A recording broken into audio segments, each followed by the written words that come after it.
Chose promise, chose due, ce matin, parlons des remontées acides. Alors, les remontées acides, tout le monde peut en avoir, elles ne vont pas arriver par hasard et c'est ce que je vais vous expliquer aujourd'hui.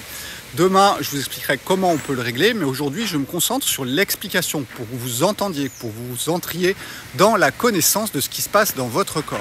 Donc, les remontées acides, ça arrive à tout le monde. Plutôt quand on est âgé, les jeunes s'en plaignent pas trop. Normalement, si vous êtes jeune et que vous avez des remontées acides, il est temps de faire quelque chose. Et ça arrive aussi beaucoup pendant le ramadan. Donc ceux qui vont faire le ramadan la semaine prochaine, c'est un symptôme qui arrive souvent et vous allez maintenant comprendre pourquoi ce symptôme va arriver. Vous avez dans votre estomac une entrée et une sortie. La sortie, elle va vers l'intestin et l'entrée, elle vient tout simplement de l'œsophage. Et cette entrée, alors c'est pas vraiment un sphincter, c'est un passage. Et ce passage, normalement, est fermé. Regardez, je vais serrer avec mes poings, d'accord?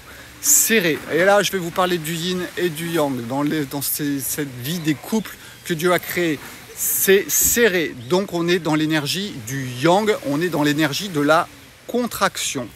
Si vous allez absorber des substances qui ouvrent, vous voyez, je fais le geste comme ça, de l'ouverture, donc tous les aliments qui vont être de type yin, d'expansion, vont créer ces phénomènes, surtout si c'est répété. Je vous avais fait des vidéos sur la dose fait le poison, ou du moins le déséquilibre, si on veut parler avec un mot plus simple, moins fort.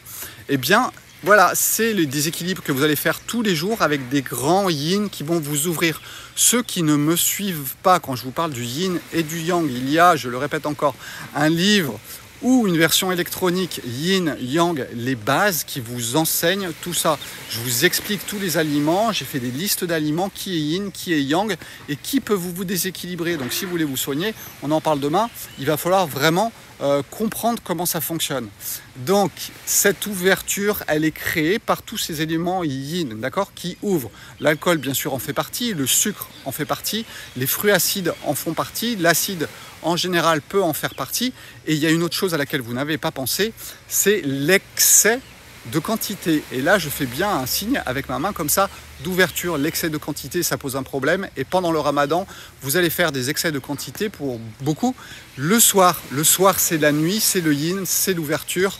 Donc, c'est double dose. C'est pour ça que pendant le ramadan, c'est pire. Parce que c'est pas le moment de mettre des grands yin à l'intérieur de votre ventre, surtout de votre estomac, la nuit.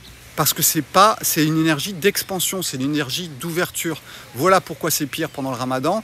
Et pour les autres, ça vous explique tout ça. On se retrouve demain. Je vous dis comment on peut remédier à ça.